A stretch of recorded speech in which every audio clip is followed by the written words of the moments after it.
இது வெறுமனே ஒரு 1000 2000ங்கிற அளவுல இருந்தா ஒரு ராணுவ தளபதி இதை சொல்ல மாட்டாரு. அதை எப்படி அடக்கணும்ங்கிறது அவங்களுக்கு தெரியும். ஆனா உள்ளுக்குள்ள ஏற்பட்டிருக்கக்கூடிய குழப்பம் சாதாரணமானது அல்ல. எனவே தான் உடனடியாக ராஜதந்திர தீர்வு எட்ட வேண்டும் என்கிற ஒரு கருத்தை இன்றைக்கு இஸ்ரேலுடைய புதிய ராணுவ தளபதி சொல்லியிருக்கிறார். காசாவில் நாங்கள் எந்த இலக்கையும் அடையவில்லை என்பதையும் வெளிப்படையாக சொல்லியிருக்கிறார். இதுல கைதிகள் பரிமாற்றத்தில் எண்ணிக்கை மேட்டரே கிடையாது. ஏன்னா நேத்து பெஞ்சமின் நெத்தன்யாகு என்ன சொல்லியிருந்தாருன்னா 10 பேரை நாங்கள் விடுதலை பண்ணுறதுக்குரிய பேச்சுவார்த்தை நடத்துகிறோம்னு சொல்லியிருந்தாரு. அதற்கு பதிலளிக்கக்கூடிய தாஹிர் அல் நுனு என்ன சொல்கிறாங்கன்னு சொன்னால் 10 பேரா 15 பேரா 50 பேரா 20 பேராங்கிறது மேட்ரே இல்லை. நாங்கள் அத்தனை பேரை கூட விடுதலை பண்ணுறதுக்கு தயாராக இருக்கிறோம். ஆனால் நீங்கள் எங்கள் நாட்டை விட்டு போயிடணும். எங்கள் நாடு எங்களுக்குரியது. எதிர்கட்சியாக இருக்கக்கூடிய இஸ்ரேலுடைய ஜனநாயக கட்சியினுடைய தலைவர் ஏர் கோலன் இன்றைக்கு வெளியிட்டிருக்கக்கூடிய எக்ஸ் பதிவில் என்ன சொல்கிறாருன்னு கேட்டால் யமன் ஏவுகணைகள் இஸ்ரேலுடைய விடுமுறையை நாசமாக்கிவிட்டது. முழு நாடுமே தங்குமிடங்களுக்குள்ளேயும் சைரனுக்கும் குண்டுவீச்சுக்கும் பயந்து ஒலிக்க வேண்டிய நிலைமையாக மாறிவிட்டது.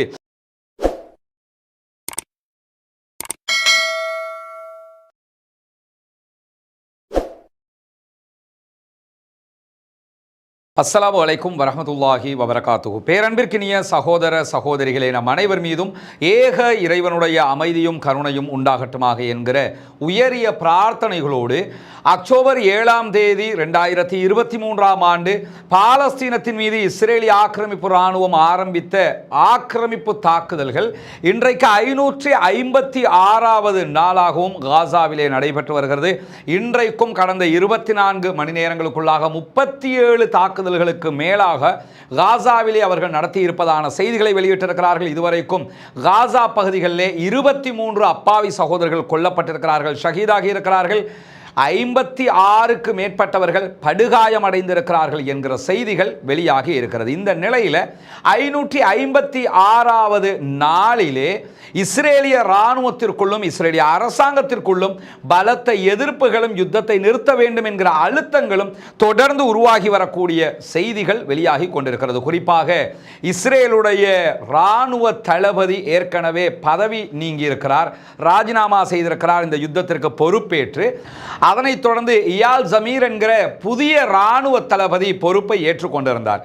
இந்த இராணுவ தளபதி வந்ததோட நான் யுத்தத்தை முடிவுக்கு கொண்டு வருவேன், வெற்றி அடைவேன், காசாவை பிடிப்பேன், பாலஸ்தீன விடுதலை அமைப்பை அழிப்பேன் என்று சொல்லி பல கதைகளை அவர் சொல்லிக்கிட்டே இருந்தார். இன்னைக்கு திடீர்னு அவர் வெளியிட்டிருக்கக்கூடிய ஒரு அறிக்கையில் என்ன சொல்லியிருக்கிறார்னு கேட்டால், காசாவில் இராணுவ ரீதியாக எந்த இலக்கையும் நாம் அடைய முடியாது, எனவே உடனடியாக இதற்கு நாம் ராஜதந்திர தீர்வுகளை மேற்கொள்ள வேண்டும் என்று சொல்லி நெதன்யாகுக்கு எச்சரிக்கை மணியை ஒலித்திருக்கிறார் புதிய இராணுவ தளபதி என்கிற செய்திகள் இன்றைக்கு வெளியாக இருக்கிற இஸ்ரேலுடைய எடியோத் அஹ்ரோனோத் போன்ற பிரபலமான பத்திரிகைகள் வெளியிட்டிருக்கக்கூடிய செய்திகள் என்ன சொல்றாங்கன்னு சொன்னா, இராணுவத்திற்குள்ள இராணுவ வீரர்களுடைய எண்ணிக்கை கணிசமாக குறைந்திருக்கிறது, இருப்பவர்களும் யுத்தத்திற்கு வர முடியாது என்று சொல்லி புதிய புரட்சிகர கையெழுத்து வேட்டையில் ஈடுபட்டிருக்கிறார்கள். எனவே உடனடியாக இதற்கு தீர்வு காணுங்கள். இது வெறுமனே ஒரு 1000 2000ங்கிற அளவுல இருந்தா ஒரு ராணுவ தளபதி இதை சொல்ல மாட்டாரு. அதை எப்படி அடக்கணும்ங்கிறது அவங்களுக்கு தெரியும். ஆனா உள்ளுக்குள்ள ஏற்பட்டிருக்கக்கூடிய குழப்பம் சாதாரணமானது அல்ல. எனவே தான் உடனடியாக ராஜதந்திர தீர்வு எட்ட வேண்டும் என்கிற ஒரு கருத்தை இன்றைக்கு இஸ்ரேலுடைய புதிய இராணுவ தளபதி சொல்லியிருக்கிறார். காசாவில் நாங்கள் எந்த இலக்கையும் அடையவில்லை என்பதையும் வெளிப்படையாக சொல்லியிருக்கிறார். அவர்கள் அடைய நினைத்த இலக்குகள் மிக முக்கியமானவை. பாலஸ்தீன விடுதலை அமைப்பை அழிப்போம் என்றார்கள், அதை அவர்களால் அடைய முடியவில்லை. பணைய கைதிகள் அத்தனை பேரையும் உயிரோடு இராணுவ ரீதியாக மீட்டுக் கொண்டு வருவோம் என்று சொன்னார்கள். யுத்தத்தின் மூலமாக அவர்களால் மீட்டெடுக்க முடியாமல் போய்விட்டது. காசாவினுடைய ஆட்சி எங்க கண்ட்ரோல்ல வரும் என்று சொன்னாங்க. இந்த நிமிடம் வரைக்கும் அதுவும் வரவில்லை. அங்கே பொதுமக்களை கொன்று குவித்திருக்கிறார்கள், முழு நாட்டையும் அழித்திருக்கிறார்கள், எந்த ஒரு இடமும் விட்டு வைக்காத அளவுக்கு குண்டு போட்டு துளைத்திருக்கிறார்கள். இதைத்தான் அவங்க பண்ணியிருக்கிறாங்களே தவிர அவங்க நினைச்ச இலக்கை அவர்களால் அடைய முடியவில்லை என்பதை இன்றைக்கு பகிரங்கமாக அவர் ஒப்புக்கொண்டிருக்கக்கூடிய நேரத்தில் நமக்கெல்லாம் தெரியும், இஸ்ரேலுடைய இராணுவத்துக்குள்ள ஒரு புரட்சி ஏற்பட்டு நாங்கள் யுத்தத்துக்கு போக முடியாது, யுத்தத்தை உடனடியாக நிறுத்துங்க என்று சொல்லி பல பேரும் கையெழுத்து வேட்டையில் ஈடுபட்டு வருகிறார்கள். இன்றைய தினம் வெளியாகி இருக்கக்கூடிய அறிக்கையில் நிறைய இஸ்ரேலுடைய இராணுவத்தினரும் பட்டதாரிகளும் இந்த கையெழுத்து வேட்டையில் இன்றைக்கு இணைந்திருக்கிறார்கள். சுமார் 1600 இராணுவத்தை சேர்ந்தவர்கள் புதிதாக இன்றைக்கு இதிலே இணைந்து கொண்டிருக்கிறார்கள். நாங்கள் யுத்தத்திற்கு வர முடியாது, யுத்தத்தை நிறுத்துங்கள், ராஜதந்திர ரீதியில், அரசியல் ரீதியில் இதற்கு தீர்வு காணுங்கள், காசா யுத்தத்தில் தோற்றுவிட்டோம் என்பதைத்தான் அவர்கள் தொடர்ந்து வலியுறுத்தி கொண்டிருக்கிறார்கள். இன்றைக்கு சேர்ந்திருக்கிற 1600 பேர்ல நிறைய பேர் யாருன்னு சொன்னா பாரா ட்ரூப்பர்களாக இருக்கிறாங்க. பாரா ட்ரூப்ல பறந்து போய் தாக்குதல் நடத்தக்கூடியவங்களாக இருக்கிறாங்க. பாலஸ்தீன விடுதலை அமைப்பு முதலாவது தாக்குதல் அப்படித்தான் அவங்க நடத்தி இருந்தாங்க. அந்த மாதிரி பயிற்சி பெற்ற பாரா ட்ரூப்பர்கள் தான் இன்றைக்கு நிறைய பேர் கையெழுத்திட்டு இருக்கிறார்கள். அதே போன்று தரைப்படையை சேர்ந்தவர்களும் இன்றைக்கு கையெழுத்திட்டு இருக்கிறார்கள் என்கிற செய்திகள் வெளியாகி இருக்கக்கூடிய நேரத்தில் தான் கையெழுத்திட்டு இருக்கக்கூடியவங்க என்ன சொல்லியிருக்கிறாங்கன்னா, காசாவுக்குள் இருக்கக்கூடிய எங்களுடைய பணைய கைதிகளையும் எங்களுடைய இராணுவத்தினருடையவும் உயிரை காப்பாற்றுவதற்காகத்தான் இந்த வேலையை நாங்கள் பண்றோம்னு சொல்லி எடியோத் அஹ்ரோனோத்திற்கு சொல்லியிருக்கக்கூடிய கருத்தில் அவர்கள் சொல்லியிருக்கிறார்கள். எனவே இஸ்ரேலுக்குள்ள அவர்களுடைய இராணுவத்தின் குழப்பம் உச்சம் தொட்டு கொண்டிருக்கக்கூடிய நேரத்தில் தான் இராணுவ புலனாய்வு பிரிவினுடைய உயரடுக்கு தொழில்நுட்ப பிரிவாக இருக்கக்கூடிய 8200வினுடைய 170க்கும் மேற்பட்ட புதிய நபர்கள் இன்றைக்கு மேலதிகமாக கையெழுத்திட்டு இருக்கிறார்கள். 8200ங்கிறது இஸ்ரேல் இராணுவத்தில் இருக்கிற இணையதளம் தொடர்பான மிக முக்கியமான தொழில்நுட்ப உளவு பிரிவாக இருக்குது. அந்த உளவு பிரிவில் இருந்து நூற்றுக்கணக்கானவர்கள் ஒவ்வொரு நாளும் இந்த புரட்சிகர அமைப்பிலே இணைந்து கொண்டிருக்கிறார்கள். யுத்தத்தை நிறுத்தணும் என்று இப்ப பொதுமக்கள் கேட்டது போக ராணுவமே கேட்க ஆரம்பித்திருப்பது மிகப்பெரிய சிக்கலாக இருக்கிறது. இதில் இணைகிறவர்களை எல்லாம் பதவி நீக்கம் பண்ணுவோம், அவருடைய ஜாபை பறிப்போம் என்றெல்லாம் நெத்தன்யாகு கூக்குரலிட்டார். இதுவரைக்கும் ஒருவருடைய பதவியை கூட அவரால் நீக்க முடியவில்லை என்பது இங்கு கவனிக்க வேண்டிய முக்கியமான விவகாரம்.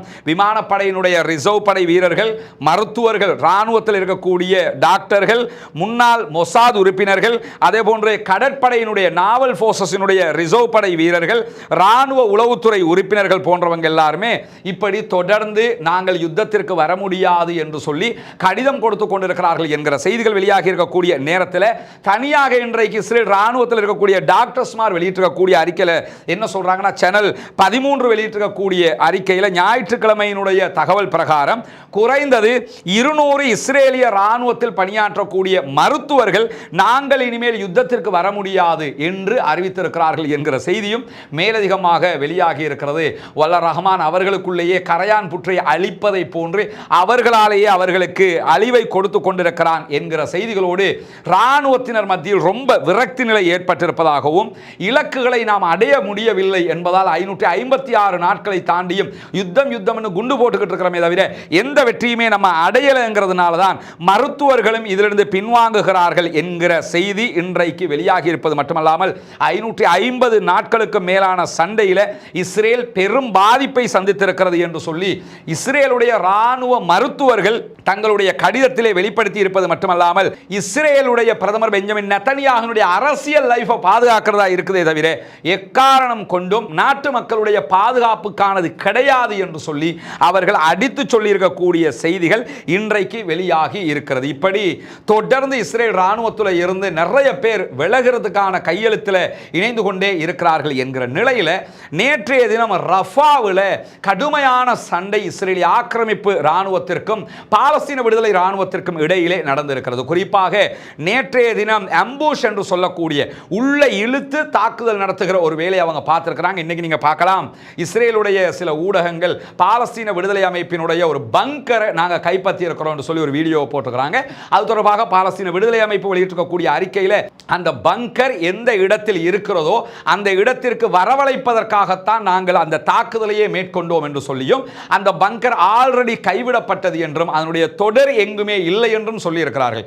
பங்கர்னா ஒன்னோட ஒன்று தொடர்பு கொண்டு அடுத்த கட்டம் போற மாதிரி இருக்குன்னு அது ஒரு தனி பங்கராக இருக்கிற காரணத்தினாலையும் அந்த இடத்துல தான் ஆம்புஷ் வழியாக, அதாவது ஒரு இடத்துக்கு எல்லாரையும் இழுத்து என்ன பண்ணியிருக்கிறாங்கன்னா தாக்குதல் நடத்தியதில் 13க்கு மேற்பட்ட இஸ்ரேலிய ஆக்கிரமிப்பு ராணுவத்தை சேர்ந்தவர்கள் கொல்லப்பட்டிருக்கிறார்கள் என்கிற செய்திகளையும், ஒருவர் ஸ்னைப்பர் அட்டாக் மூலமாக கொல்லப்பட்டிருக்கிறார் என்கிற செய்திகளையும் இன்றைக்கு வெளியிட்டிருக்கக்கூடிய போராட்ட அமைப்பினர் மேலதிகமாக என்ன சொல்லியிருக்கிறாங்கன்னு சொன்னால், ரஃபாவுக்குள்ள நாங்கள் எந்த நேரமும் இஸ்ரேலை தாக்குவதற்கான வாய்ப்பு இருக்கிறது, எனவே யுத்த நிறுத்தத்திற்கு நீங்கள் வருவதுதான் உங்களுக்கு சால சிறந்தது என்கிற செய்திகளையும் அவங்க சொல்லி இருக்கிறாங்க. அதே மாதிரி காசாவினுடைய சுஜாயா சுற்றுப்புறத்திலும் இன்றைக்கு தாக்குதல்களை நடத்தி இருக்கிறார்கள் என்கிற செய்திகள் வெளியாகி இருக்கிறது. இந்த நிலையில தான் இன்றைக்கு பாலஸ்தீன விடுதலை அமைப்பு மேலும் ஒரு முக்கியமான அறிக்கையை வெளியிட்டிருக்கிறாங்க. அந்த அறிக்கை என்னன்னு சொன்னா, நாங்கள் யுத்தத்தை நிறுத்துவதற்கு தயாராக இருக்கிறோம் என்பதுதான் அந்த அறிக்கை.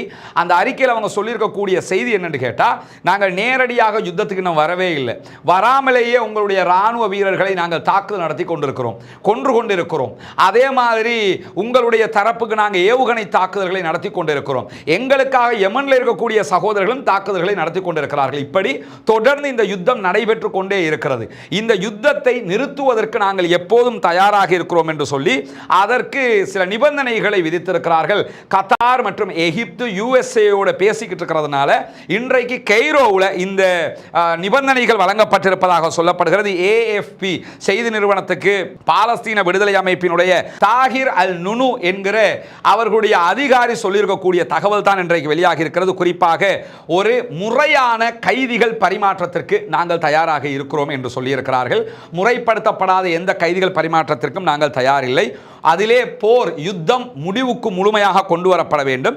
காசாவில் இருக்கக்கூடிய எல்லா இஸ்ரேலிய போர்சஸும் வெளியே போகணும். அதே போன்று எங்களுக்கு தேவையான மனிதாபிமான உதவிகள் உள்ளே வர வேண்டும். இதற்கு நீங்கள் தயார் என்று சொன்னால் நாங்கள் யுத்தத்தை நிறுத்த தயார். இதில் கைதிகள் பரிமாற்றத்தில் எண்ணிக்கை மேட்டரே கிடையாது. ஏன்னா நேற்று பெஞ்சமின் நெத்தன்யாகு என்ன சொல்லியிருந்தாருன்னா 10 பேரை நாங்கள் விடுதலை பண்ணுறதுக்குரிய பேச்சுவார்த்தை நடத்துகிறோம்னு சொல்லியிருந்தார். அதற்கு பதிலளிக்கக்கூடிய தாகிர் அல் நுனு என்ன சொல்கிறாங்கன்னு சொன்னால் 10 பேரா 15 பேரா 50 பேரா 20 பேரா மேட்டரே இல்லை. நாங்கள் அத்தனை பேரை கூட விடுதலை பண்றதுக்கு தயாராக இருக்கிறோம். ஆனால் நீங்க எங்க நாட்டை விட்டு போயிடணும். எங்க நாடு எங்களுக்குரியது. யுத்தம் நிரந்தரமாக நிறுத்தப்பட வேண்டும். சண்டையை பத்தி நீ பேசவே கூடாது. அதுக்கு ரெடின்னு சொன்னா சொல்லுங்க, நாங்கள் பேசுவதற்கு தயார் என்று சொல்லி மீண்டும் அவர்கள் இந்த செய்தியை அறிவித்திருப்பது மட்டுமல்லாமல், அன்பிற்கினிய சகோதர சகோதரிகளே, நமக்கெல்லாம் தெரியும் புனிதமிக்க ரமலானுடைய மாதத்தில் நம்ம வெளியிட்டு வந்த ஒரு அறிவிப்பு தான் பொத்துவில் பகுதிகளில் இலங்கையினுடைய கிழக்கு மாகாணத்தின் முதன்மை ஊராக இருக்கக்கூடிய அந்த ஊரில் ஒரு வீடு இல்லாத சகோதரர்களுக்கான 14 வீடுகளை அமைக்கிற திட்டத்தை நம்ம ஆரம்பிச்சிருக்கிறோம். அதற்குரிய பணிகள் மிக மும்முரமாக நடைபெற்று வருகிறது. அதனுடைய காட்சிகளை நீங்க பார்ப்பீங்க. வீடுகள், ஒரு வீடு முழுமையாக கம்ப்ளீட் ஆகிற ஒரு நிலைக்கு வந்திருக்கு. 2வது வீடும் நெருக்கமாக முடிப்பதற்கு நெருக்கமாக வந்திருக்கிறோம். 3வது வீடு கட்டப்பட்டு கொண்டிருக்கிறது. 4வது வீட்டுக்கான ஆரம்ப பணிகளும் ஆரம்பிக்கப்பட்டு விட்டது. எனவே முதல் கட்டமாக 5 வீடுகளை முடிப்பதற்குரிய ஏற்பாடுகளில் மும்முரமாக நம்ம செயல்பட்டு வர்றோம். இது எல்லாமே உங்களுடைய ஜகாத்து மற்றும் சதகா நிதிகளை கொண்டுதான் செயல்படுத்தப்பட்டு வருகிறது என்பது உங்களுக்கு தெரியும். அந்த மக்களுக்காக நீங்கள் வழங்கக்கூடிய இந்த உதவிகள் நாளை மறுமையிலே கண்டிப்பாக இறைவனிடத்திலே மிக பெரும் பாக்கியங்களை நமக்கு பெற்றுத்தரக்கூடிய ஒன்றாக இருக்கிறது. அல்லாஹுக்காக நாம் செய்கிற அனைத்து செயல்பாடுகளுமே மறுமையை இலக்காக கொண்டதாக இருக்கிறது. சொர்க்கத்தை பெற்றுக்கொள்ளக்கூடிய இலக்கை தான் நாம் நிர்ணயித்து வைத்திருக்கிறோம். எனவேதான் இந்த பணியை நம்ம பண்ணி வர்றோம். அங்கே இருக்கக்கூடிய நம்முடைய சகோதரர்கள் அந்த பணிகளை மிக மும்முரமாக முன்னெடுத்து வருகிறார்கள். இதற்காக உங்களிடத்தில் தான் நாம் தொடர்ந்தும் உதவிகளை எதிர்பார்த்து வருகிறோம். எனவே இதற்காக உதவ விரும்புகிற சகோதர சகோதரிகள், தாய்மார்கள், பெரியவர்கள், முன்னால் தெரிகிற நம்முடைய வங்கி கணக்கிலக்கத்திற்கு உங்களால் முடிந்த உதவிகளை வாரி வழங்க முடியும். அது எவ்வளவு பெரிய தொகை அல்லது எவ்வளவு சிறிய தொகை என்பதல்ல. இறைவனிடத்திலே நன்மையை பெற்றுத்தரக்கூடிய ஒரு காரியத்திற்கு நம்மால் முடிந்த எல்லா உதவிகளையும் நாம் செய்ய முடியும். எனவே அங்கு நடக்கக்கூடிய இந்த பணிகள் வேகமாக நடைபெற்று அந்த மக்களும் நம்மை போன்று மகிழ்ச்சியானவர்களாக மாறுவதற்கு உங்களால் முடிந்த உதவிகளை வாரி வழங்குமாறு அன்பாக கேட்டுக்கொள்ளும். ஏற்கனவே வைநெட் இஸ்ரேலுடைய செய்தி நிறுவனங்கள் காசாவில் ஒரு யுத்த நிறுத்தத்திற்கு சரி என்று சொல்லி பாலஸ்தீன விடுதலை அமைப்பு சொல்லிவிட்டது என்பது மொட்டையான செய்தி என்று சொல்லியும், இந்த நிபந்தனை அடிப்படையில் சொல்லப்படுவதுதான் சரியானது என்று சொல்லியும் அவர்கள் இன்றைக்கு அறிவித்திருக்கிறார்கள். எனவே பாலஸ்தீன விடுதலை அமைப்பு யுத்த நிறுத்தத்திற்கு தயாராக இருக்கிறது. யுத்தம் என்றாலும் தயாராக இருக்கிறது என்பதை நாம் புரிய முடிகிறது. ஏன்னா ரஃபாவில் அவங்க நடத்தியிருக்கக்கூடிய தாக்குதல்களை பார்க்கும்போது அது திட்டவட்டமாக வெளிப்படையாக புரிகிற ஒரு விவகாரமாக மாறி இருக்கிறது என்பதையும் நாம் அவதானிக்க முடிகிற அதே நேரத்தில் நேற்றைய தினம் யூதர்களுடைய பாஸ்கா விழாவாக இருந்தது. அவர்களுடைய ஒரு மத ரீதியிலான விழா நாடு முழுவதும் கொண்டாடப்படக்கூடிய நேரத்தில் பாலஸ்தீனத்திற்கு ஆதரவாக யமனில் இருக்கக்கூடிய ஹூதிகளுடைய படைப்பிரிவு தாறுமாறான வெறித்தனமான தாக்குதல்களை நடத்தி இருந்தார்கள். இன்றைக்கு அது தொடர்பான செய்திகளும் வீடியோக்கள் வெளியாகி இருக்கிறது. குறிப்பாக அங்கு அவர்கள் நடத்திய தாக்குதல்களுடைய காட்சிகள் எல்லாம் இன்றைக்கு வெளியாகி இருப்பதை நம்ம பார்க்க முடிகிறது. ஹூதிகள் மீது, யமன் மீது அமெரிக்கா தொடர்ந்து தாக்குதல்களை நடத்தி வருகிறது. மார்ச் 16ஆம் தேதி முதல் அமெரிக்கா நடத்தி வரக்கூடிய தாக்குதல்களை இதுவரைக்கும் 123 பொதுமக்கள் யமனில் கொல்லப்பட்டிருக்கிறார்கள் என்கிற செய்திகள் வெளியாகி இருக்கிறது. 247 பேர் படுகாயம் அடைந்திருக்கிறார்கள் என்கிற செய்திகளையும் அங்கிருக்கக்கூடிய அல் மசீரா தொலைக்காட்சி வெளியிட்டிருக்கிறது. அதே நேரத்தில் தான் நேற்றைய தினம் அவர்கள் நடத்திய தாக்குதல்கள் தொடர்பான செய்திகளை வெளியிட்டிருக்கிறாங்க. பாஸ்கா விழாவின் போது இஸ்ரேலை உலுக்கி இருக்கிறோம் சம்பவம் என்கிற தலைப்பில் தான் அவர்கள் இந்த செய்தியை வெளியிட்டிருக்கிறாங்க. குறிப்பாக ஞாயிற்றுக்கிழமை மாலை 2 ஏவுகணைகள் அதே போன்று ஒரு ட்ரோன் தாக்குதல் முதல் கட்டமாக நடத்தப்பட்டிருக்கிறது.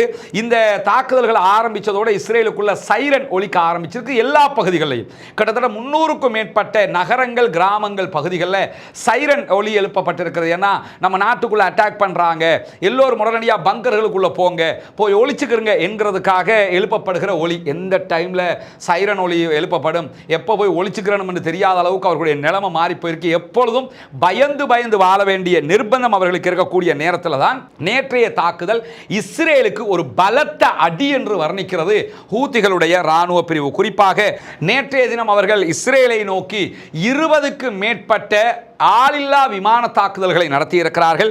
எதிர்க்கட்சியாக இருக்கக்கூடிய இஸ்ரேலுடைய ஜனநாயக கட்சியினுடைய தலைவர் ஏர் கோலன் இன்றைக்கு வெளியிட்டிருக்கக்கூடிய எக்ஸ் பதிவில் என்ன சொல்றாருன்னு கேட்டா, யமன் ஏவுகணைகள் இஸ்ரேலுடைய விடுமுறையை நாசமாக்கி விட்டது.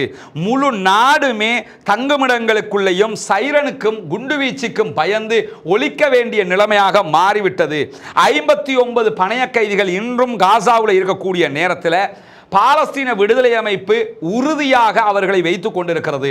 அவங்களை நம்மளால் மீட்டெடுக்கவே முடியாமல் இருக்குது. நெத்தன்யாகுவினுடைய தோல்வி பலமாக இருக்கிறது. தெருக்கள்லையோ எல்லைகள்லையோ நமக்கு எந்த பாதுகாப்புமே கிடையாது என்று சொல்லி அவர் நேற்று நடந்த இந்த தாக்குதல் தொடர்பான செய்திகளை சொல்லியிருக்கிறார். அதே நேரத்தில் பாலஸ்தீன விடுதலை அமைப்பினுடைய ராணுவ பிரிவின் ஊடக பேச்சாளர் அபு உபைதா வெளியிட்டிருக்கக்கூடிய சுருக்கமான அறிக்கையில் என்ன சொல்றாருன்னு கேட்டா, யமன்ல இருக்கக்கூடிய நம்பிக்கையுள்ள சகோதரர்கள் எங்களுக்கு விசுவாசமாக பாலஸ்தீனத்திற்கு ஆதரவாக செயல்பட்டுக் கொண்டிருக்கிறார்கள். இனப்படுகொலையை எதிர்க்கக்கூடிய இந்த ஜியோனிச அமைப்புக்கு எதிரான தாக்குதல்களில் ஜியோனிசத்தினுடைய இதயத்தை அவர்கள் தாக்கி இருக்கிறார்கள் என்று வெளியிட்டிருக்கக்கூடிய அறிக்கையில் கூடுதலாக அவர் என்ன சொல்றாருன்னு கேட்டா, பலஸ்டைன் அதே போன்று மஸ்ஜிதுல் அக்ஸா மீதான நம்பிக்கைக்காக, விசுவாசத்திற்காக அவர்களுடைய இரத்தத்திலும் அவர்களுடைய வளங்கள் மூலமாகவும் எங்களுக்காக பெரும் விலையை கொடுத்து கொண்டிருக்கிறார்கள். எங்களுக்காக அவங்க மரணிச்சுக்கிறாங்க, எங்களுக்காக அவங்க போராடுறாங்க என்று சொல்லிவிட்டு கடைசியாக என்ன சொல்றாருன்னு கேட்டா, பலஸ்தீன் மக்கள் யமனுடைய மக்களுடைய கௌரவமான நிலைப்பாட்டை ஒருபோதுமே மறக்க மாட்டார்கள் என்றும் அந்த அறிக்கையில் அவர் சொல்லி இருக்கிறார். இதெல்லாம் அவங்க பாராட்டி இருக்கிறாங்க. அந்த அறிக்கைகள் ஒருபுறம் இருந்தாலும் நேற்று நடந்த தாக்குதல்கள் எப்படி இருந்திருக்கிறது என்பது மிக முக்கியமானது. குறிப்பாக ஆக்கிரமிக்கப்பட்ட அஸ்டோதுடைய கிழக்கில் இருக்கக்கூடிய ஸ்டோட் மிச்சா என்கிற தளத்தை தான் மிக கடுமையாக ஹூத்திகள் தாக்கி இருக்கிறார்கள். இந்த அஸ்டோதுடைய ஸ்டோட் மிச்சாங்கிறது ரொம்ப முக்கியமான ராணுவ தளமாக இருக்கிறது. குறிப்பாக ஹைப்பர்சோனிக் பாலஸ்டைன் 2 ஏவுகணை மூலமாகத்தான் இந்த இடத்தை அவங்க தாக்கி இருக்கிறாங்க. 2 பாலிஸ்டிக் ஏவுகணைகளை உள்ளடக்கிய உயர்மட்ட ராணுவ நடவடிக்கை யமனுடைய ராக்கெட்ரி படைப்பிரிவு நடத்தி இருக்கிறது என்று யமன் ராணுவம் இன்றைக்கு அறிவித்திருப்பது மட்டுமல்லாமல் இந்த தளம்ங்கிறது ஜெரிகோ ஏவுகணைகளுக்கான தளமாக கருதப்படுகிற அதே நேரத்தில் ஏரோ சிஸ்டம் அயன்டோமுக்கு அடுத்த நிலையில் இருக்கக்கூடியதுதான் ஏரோ, அதற்கு அடுத்த நிலையில் இருக்கக்கூடிய தேடுங்கிறது உள்ள வருகிற ஏவுகணைகளை தடுக்கிறது. இந்த ஏரோ சிஸ்டத்தினுடைய மிக முக்கியமான பேட்டரிகள் எல்லாம் இந்த இடத்துல தான் இருக்குது என்று சொல்லப்படுகிறது. எனவே அவங்க பேட்டரியை இலக்கு வச்சு தான் அந்த அட்டாக்கும் பண்ணி இருக்கிறாங்க என்பதையும் சொல்வது மட்டுமல்லாமல் இன்னொரு ஏவுகணை தாக்குதல் நடத்தியிருக்கிறாங்க. அந்த ஏவுகணைக்கு சுல்ஃபிகார் வகை ஏவுகணை என்று சொல்றாங்க. இந்த பாலஸ்டைன் 2 மாதிரி சுல்ஃபிகார் என்கிற வகையான ஒரு ஏவுகணை தாக்குதலை நடத்தி இருக்கிறோம் என்று சொல்லியிருக்கிறார்கள். இது டெல் அவீவில் இருக்கக்கூடிய பென் குரியன் விமான நிலையத்தை தாக்கி இருக்கிறது என்றும் விமான நிலையம் அதிரடியாக இழுத்து மூடப்பட்டது என்கிற செய்திகளையும் சொல்லியிருக்கிறார். அதே நேரத்தில் அஷ்கலானில் இருக்கக்கூடிய இன்னும் ஒரு இஸ்ரேலுடைய முக்கியமான நிலையை இலக்கு வைத்து ட்ரோன் தாக்குதல்களையும் நடத்தி இருப்பதாகவும் அவர்கள் இன்றைக்கு அறிவித்திருக்கிறார்கள். மில்லியன் கணக்கான மக்களுடைய நிம்மதியை நேற்று நாங்கள் இல்லாமல் ஆக்கி இருக்கிறோம் என்று சொல்லக்கூடியவங்க இந்த ஸ்டோட் மிச்சா என்கிற இடத்துக்கு ஏன் தாக்குதல் நடத்தி இருக்கிறோம் என்று சொல்றாங்க. ஏன்னா இந்த மாதிரி ஒரு பேரை இன்னைக்கு 556 நாளில் எங்கேயுமே கேள்விப்பட்டிருக்க மாட்டீங்க. அஸ்கலோனை கேள்விப்பட்டிருக்கிறோம், ஸ்டெடரோத்தை கேள்விப்பட்டிருக்கிறோம், ரொம்ப அரிதாக கேள்விப்படுற இடங்கள். டெல் அவீவ் எப்பயும் கேள்விப்படுறது தானே, ஜெருசலம் கேள்விப்படுறது தானே. ஆனால் இந்த ஸ்டோட் மிச்சாங்கிறது நம்ம ரேராக கேள்விப்படாத ஒரு இடமாக இருக்கிறது. இன்னைக்கு தான் இந்த இடத்தையே நம்ம கேள்விப்பட்டுக்கிட்டு இருக்கிறோம். இந்த இடம் இஸ்ரேலுடைய ஒரு ரகசிய ராணுவ தளம். இஸ்ரேலோட ரகசிய ராணுவ தளத்தை யமனில் இருக்கக்கூடிய ஹூதிகள் கண்டுபிடிச்சிருக்கிறாங்க. ஆனால் ஹூதிகளுடைய ஏவுகணை தளத்தை இன்னும் வரைக்கும் அமெரிக்காவும் கண்டுபிடிக்கல, இஸ்ரேலும் கண்டுபிடிக்கல. யமனில் இருக்கக்கூடிய ஹூதிகள் கரெக்டாக இலக்கு வைத்து அட்டாக் பண்ணுறாங்கன்னா ஈரானுடைய ஆதரவு இல்லாமல், ஈரானுடைய சேட்டலைட் தொழில்நுட்பம் இல்லாமல் அவர்கள் இதை செய்திருக்க முடியாது. இந்த ஸ்டோட் மிச்சா என்கிற தளத்தில் தான் அவங்க நடுத்தர பாலிஸ்டிக் ஏவுகணைகளை வச்சிருக்கிறாங்கன்னு சொல்லப்படுகிறது. பக்கத்தில் நாடுகளுக்கு அடிக்கிறதுக்கான பாலிஸ்டிக் ஏவுகணைகளை அங்கே தான் வச்சிருக்கிறாங்க என்று நம்பப்படுது. அது மட்டுமல்லாமல் இந்த இடத்துல ஏரோ சிஸ்டத்தினுடைய 2 பேட்டரிகள், ஒவ்வொரு பேட்டரியும் மில்லியன் கணக்கு பெருமதியானது. அந்த ஹிஸ்புல்லாக்கள் செஞ்ச வேலையை என்னன்னு கேட்டால் இந்த அயன் டோம்ட பேட்டரி எல்லாத்தையும் அடிச்சு நொறுக்கிறது தான். அதே மாதிரி இப்போ ஏரோ சிஸ்டத்தினுடைய பேட்டரிகளை இவங்க நேற்று அடிச்சு நொறுக்கி இருக்கிறாங்க. அதுவும் பெருத்த அடியாக மாறி இருக்கு. ஏரோ 2 ஏரோ 3 ஆகிய 2 நிலைகள் அந்த உள்ள வருகிற ஏவுகணைகளை தடுப்பதற்காக வச்சிருந்திருக்கிறாங்க. அதை நேற்று அடிச்சு நொறுக்கி இருக்கிறது மட்டுமல்லாமல் ஜெரிகோ கிளாஸ் ஏவுகணைகளையும் அவர்கள் தாக்குதல் நடத்தி அளித்திருக்கிறார்கள் என்று சொல்லப்படுகிறது. குறிப்பாக இந்த இடத்தை தேர்வு செய்து ஹூத்திகள் தாக்குதல் நடத்தியதற்கான ஒரு காரணம் இருக்குது. ஏற்கனவே ஈரானுக்கும் அமெரிக்காவுக்கும் இடையில் ஒரு முருகல் இருக்குது. அந்த சண்டை முத்திச்சுன்னு சொன்னால் ஈரானுடைய அணு ஆயுத தளங்களை அட்டாக் பண்ணணும்னு இஸ்ரேல் சொல்லி கொண்டிருக்கக்கூடிய நேரத்தில் இஸ்ரேலுடைய அணு ஆயுதங்களை சுமந்து செல்லக்கூடிய ஜெரிகோ வகையான ஏவுகணைகளுடைய படைகள், இந்த இடத்துல 3 படைகளுக்கான அத்தனை வளங்களும் இங்கே தான் இருக்கிறதா சொல்லப்படுகிறது. அந்த படைகள் தான் என்ன பண்ணுவாங்கன்னு கேட்டால் இந்த அணு ஆயுதங்களை சுமந்து செல்லுகிற ஜெரிகோ வகை ஏவுகணைகளை ஏவுவாங்கன்னு சொல்லப்படுகிறது. அந்த இடத்தை அனுமானித்து தான் அட்டாக் பண்ணி இருக்கிறாங்க. இந்த இடத்துல அணு ஆயுதம் இருந்ததாக சொல்லப்படுகிறது. ஜெரிகோ வகையான ஏவுகணை இருந்திருக்கிறது. அந்த ஏவுகணையை பயன்படுத்தி தான் அவங்க ஏவுவாங்க என்கிறதுனால அந்த இடத்துக்கு அட்டாக் பண்ணியிருக்கிறாங்க. 150, 199, 248 ஆகிய அணு ஆயுதங்களை சுமந்து செல்லக்கூடிய திறன் இதற்கு இருப்பதாக சொல்லப்படுகிறது. அதே மாதிரி இந்த தளம்ங்கிறது இஸ்ரேலுடைய விமானப்படையினுடைய நெல்னோஃப் இராணுவ தளத்திற்கான வெடிமருந்து கிடங்காகவும் பயன்படுத்தப்படுகிறது. இது ரொம்ப முக்கியமான இடம் என்று நன்றாக புரிகிறதா இல்லையா? என்னன்னா ஜெரிகோ வகை ஏவுகணை இங்கே தான் இருக்குது, ஏரோ சிஸ்டம் இங்கே தான் இருக்குது, அணு ஆயுத தாக்குதல் நடத்துவதற்குரிய ஏவுகணைகள் இங்கே தான் இருக்குது. அதை தாண்டி இஸ்ரேல் விமானப்படையினுடைய டெல்னோஃப் என்கிற இராணுவ பிரிவினுடைய வெடிமருந்து களஞ்சிய சாலை, வெடிமருந்து குடோனாகவும் இதுதான் இருக்குது என்று சொல்லப்படும். இந்த இடத்தை இலக்கு வச்சு தான் அடிச்சிருக்கிறாங்க. பற்றி எரிகிற ஒரு நிலையாக அந்த இடம் மாறி இருக்கிறது. ஆனால் வெளியில் எந்த செய்தியுமே அவங்க சொல்ல மாட்டேங்கிறாங்க. நேற்று வாங்கி அடி அவ்வளவு பயங்கரமான அடியாகிற 1962ஆம் ஆண்டு சுண்ணாம்பு கல் மலைகள் அதே போன்று ஒரு உருளுகிற நிலப்பரப்புகளை கொண்ட ஒரு பகுதியில் தான் இது கட்டப்பட்டிருக்கிறது. 1962லேயே இது உருவாக்கியிருக்கிறாங்க. ஜெரிகோ ஏவுகணைகள் அதே போன்று அதனுடைய மொபைல் தளங்கள், அங்கே இங்கே நகர்த்துகிற மொபைல் தளங்கள் இதுக்குள்ள இருக்கிற வகையில் பல குகைகள் இருக்குதாம். குகை மலைகள்ங்கிறதுனால குகைகளை தோண்டி அதுக்குள்ள தான் வச்சிருக்கிறாங்க. ஆல்ரெடி ஈரானும் குகைகளுக்குள்ள தான் இந்த ஏவுகணைகளை வச்சிருக்கிறதாக நம்பப்படக்கூடிய நேரத்தில் தான் இஸ்ரேலும் இப்படியான ஒரு இடத்துல வைத்திருக்கிறது. ஆனால் இஸ்ரேல் இப்படியான ஒரு இடத்துல எங்களுடைய ஒரு இராணுவ தளம் இருக்குதுங்கிறத எங்கேயுமே சொல்லுவாங்களா? சொல்ல மாட்டாங்க. ஆனால் அதை துல்லியமாக கண்டுபிடிச்சி இந்த இடத்துல தான் அணு ஆயுதத்தை கொண்டு செல்லக்கூடிய ஏவுகணைகளை வச்சிருக்கிறாங்க என்று சொல்லி அதற்கு துல்லியமான தாக்குதல்களை நடத்தி இருக்கிறார்கள் யமனுடைய ஹூத்திகளுடைய இராணுவ பிரிவு என்கிற செய்திகளும் இன்றைக்கு வெளியாகி இருக்கிறது. எனவே ஹூத்திகள் தொடர்ந்து பாலஸ்தீனத்திற்கு ஆதரவாக இந்த தாக்குதல்களை நடத்தி வருகிறார்கள். இஸ்ரேல் பாலஸ்தீனத்திற்கு இடையிலான ஒரு சமாதான முனைப்பு தற்போது ஆரம்பிக்கப்பட்டிருக்கிறது. எந்த அளவு தூரம் அது சாத்தியப்படுகிறது என்பதை பார்ப்போம். பாலஸ்தீனம் வெற்றி பெற வேண்டும், பாலஸ்தீனம் சுதந்திரம் அடைய வேண்டும், பாலஸ்தீன மக்களும் நம்மை போன்ற நிம்மதியானவர்களாக மாற வேண்டும், ஆயுத கலாச்சாரம் இல்லாமலாகி அமைதியான கலாச்சாரம் உருவாக வேண்டும், அமைதியாக அனைவரும் இந்த பூ உலகிலே தங்களுடைய வாழ்க்கைகளை கழிக்க வேண்டும், தீவிரவாதம் ஒழிய வேண்டும், பயங்கரவாதம் இல்லாதொழிக்கப்பட வேண்டும் என்கிற உயரிய கோரிக்கைகளோடு பாலஸ்தீன மக்களுக்காக ஜனநாயக ரீதியாக குரல் எழுப்புவோமாக. வாஹ்ரதவானா அல்ஹம்துலில்லாஹி ரப்பில் ஆலமீன்.